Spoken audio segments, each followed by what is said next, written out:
Are we live? Are we live all? Good to go. Wicked. Hello again. Hi. One Hello. person's still got some energy left. Thank you. Hello again.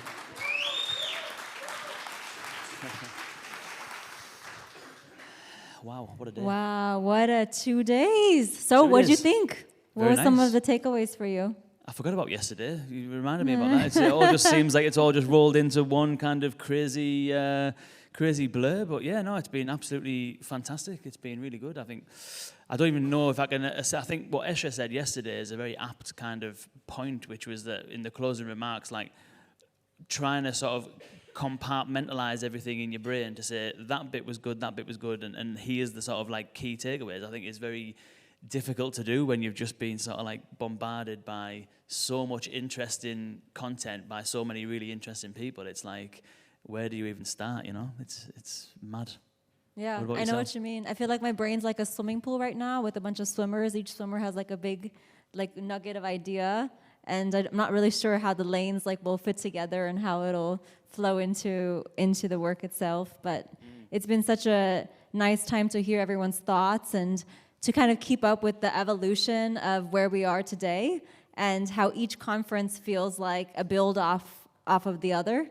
And I really appreciate everyone's ability to keep up with the times, to kind of think about things in the present, which is really like what this new field is all about. So that's been wonderful to see. And like the two takeaways for me were the customer focus and hearing so many people talk about that end-to-end journey, and then the focus of, you know, what human and what bot is, and that line, how LLMs fit into that, how do we think about ethics, and to kind of bring that conversation to the table. So that was really awesome. Yeah, I think what's interesting is like, so upstairs today, show of hands for those who've been upstairs today at some point. Nice, wicked, thank you. I think what was really interesting from upstairs is that we were talking a lot about how businesses are implementing this technology and the key lessons in implementing this in the real world at scale and stuff like that. And what was really interesting is we've spoke a lot at other events over the last few years, and my kind of like assessment of it is that like over the last few years we've been talking about like figuring out what best practice kind of looks like how should you design a conversation, you know, like how should you think about voice like conceptually and stuff.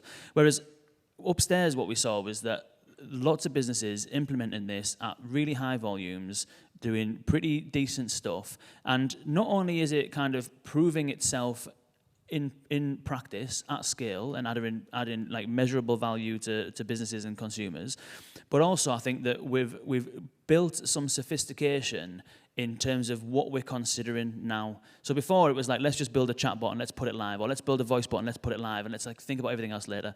But we were having conversations upstairs about like, so NatWest, Mark, I think he's disappeared now, but they've rebuilt an entire front end to their chatbot so that it's accessible for people with accessibility needs. So you can use it by simply using a keyboard to tap around the functionality, and it'll read out what's in the interface. And so it meets WCAG 2.0 compliance, which is the only chatbot I've ever seen that does that. And so the fact that we've kind of built sophistication, I think, as a community, which is, yes, we can design conversations, yes, we can deploy this and make it work well, but also now we're thinking about how do we make it accessible for everyone? What are we doing about kind of the ethical considerations around what data we're collecting, where it's being stored, how it's being used? And so we're starting to kind of think more broadly and holistically, I think, about not just the chatbot or the voice assistant, because anyone who's ever built anything before in these channels realizes that that part of it is just a small slice. Like the NLU bit or the conversation design bit, like as important as it is, it's a small slice. To make this work at scale in enterprises, you need to understand more about technology architecture, business data, compliance. There's a whole kind of loads and loads of other things to kind of consider when you want to get this stuff off the ground. And I think some of the conversations we've had today have been about that as well. So I think there's been, I'll give a talk about maturity, which was saying that broadly speaking, like this is where we are in terms of like, as an industry, our maturity is probably mid sort of level maturity, but our kind of like maturity in how we're thinking about these solutions and the kind of things that we're considering now that we've proven that they do work, I think have advanced quite a lot. So it's been good to see us kind of advance the conversation beyond how do we design a good conversation into how do we do this responsibly, ethically, accessibly, and all that kind of stuff, which has been, really good. Yeah, that's really awesome. Absolutely. It's the maturity, like you said, and imagine what we'll be talking about like 2 years from now in a room like this. I don't think we will be talking. I think there'll be 2 holograms sitting here, and it'll be we'll just have robots moderating and doing everything. So GPT-10, they'll just be doing this for us. But we'd love to hear from the audience just a few remarks of what your golden nuggets are that you'll walk away with today. I think we have a mic, a third mic out there. Do we have mics? Should I? I'll be the mic. Let's just pick on someone random. Hello, sir. What's your name? Where do you come from? Come on down. What's your name? Oh my God, my name is Harold. I'm from Switzerland, AXA. You've come from Switzerland here. Round of applause for Harold. What's your key takeaway been from this event so far, Harold? I say so far. It's finished now. What's your key takeaway from the event as it's closing?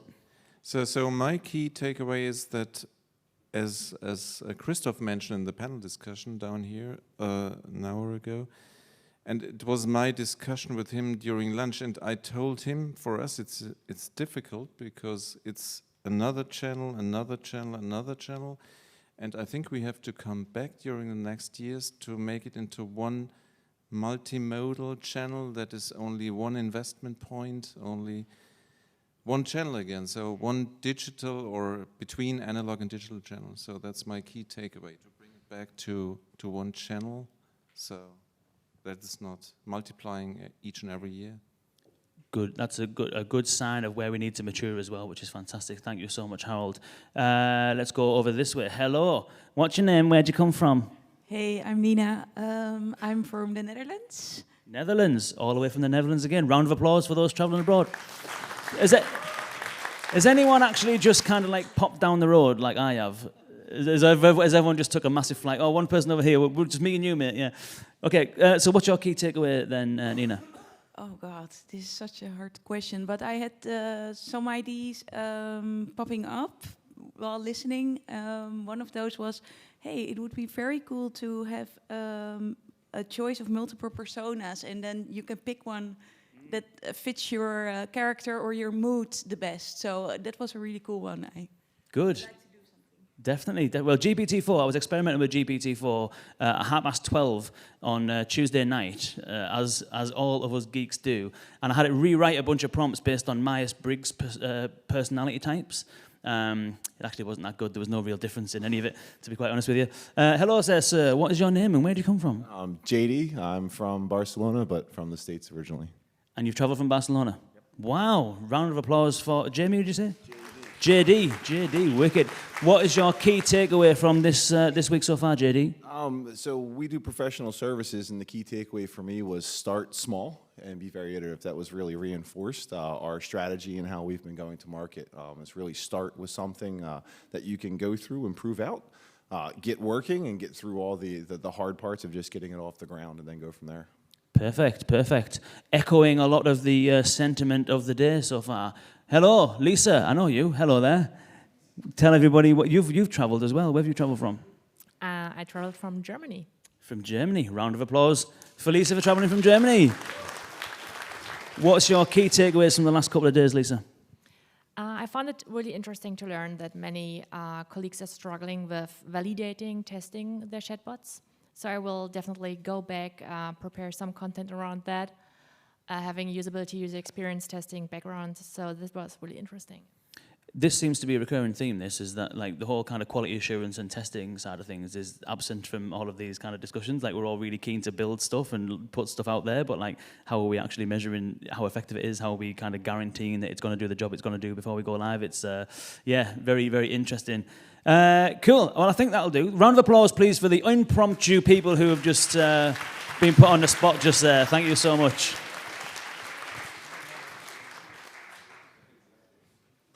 We have some thank yous to do, Sonia, do we not? Sorry? We have some thank yous to do we? We have some thank yous to do. So I think the first thank you, is he in this audience? Do you see him? Where is he?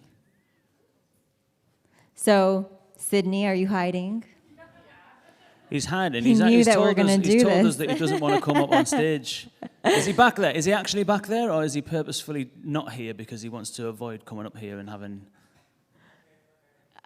He's not here? Oh, shocking. Okay, well, Shocking. what he wanted to say was on behalf of the European Chatbot and Conversational AI Summit, big thank you to the audience, everyone who showed up from all these faraway places to be here for these 2 days and enjoy these discussions, for your attention through all these 2 days.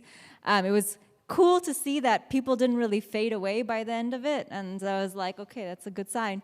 And to all the speakers who put in time on their presentations to provide some sort of insight for this audience, and the organizers. You guys worked there. Here he is. Sydney, get over here. Sydney, come here.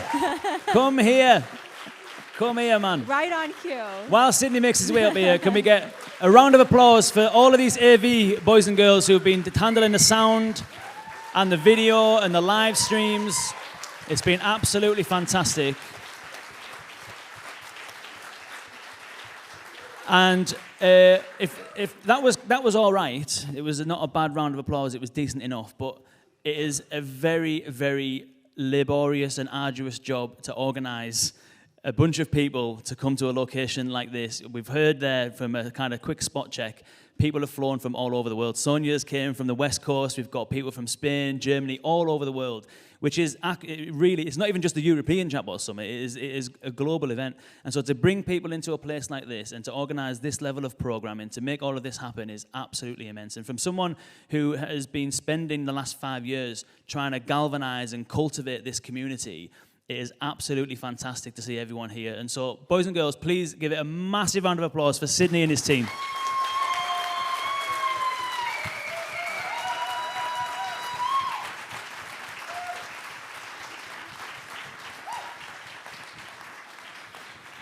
I also want to give. We also want to give thanks to Esha for hosting yesterday, and Micah for hosting yesterday and organizing and being such a fearless leader of these conversations and bringing, ethics and responsibility into all of it.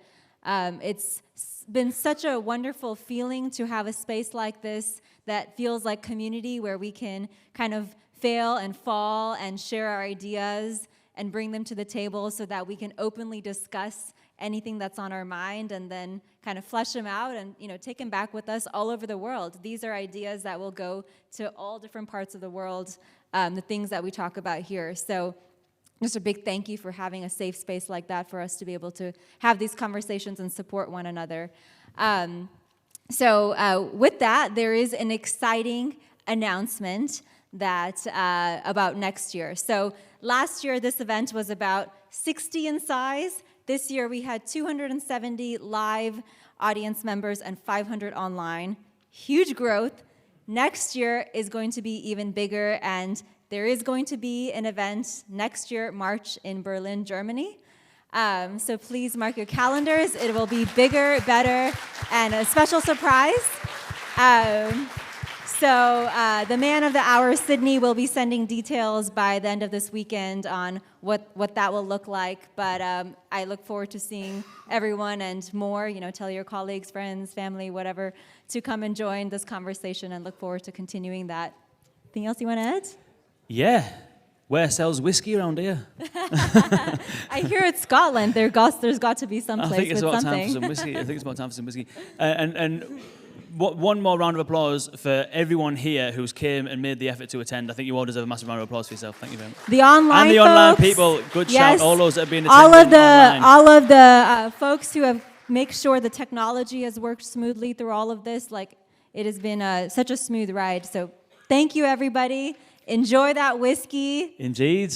We'll see you in Frankfurt, Yeah. not Frankfurt, Berlin. In Berlin. It's a good job you put that slide together, because I'd have been on the wrong plane if I wasn't Berlin, careful. there we go. We'll see you in Berlin next year. Thank you. Woo!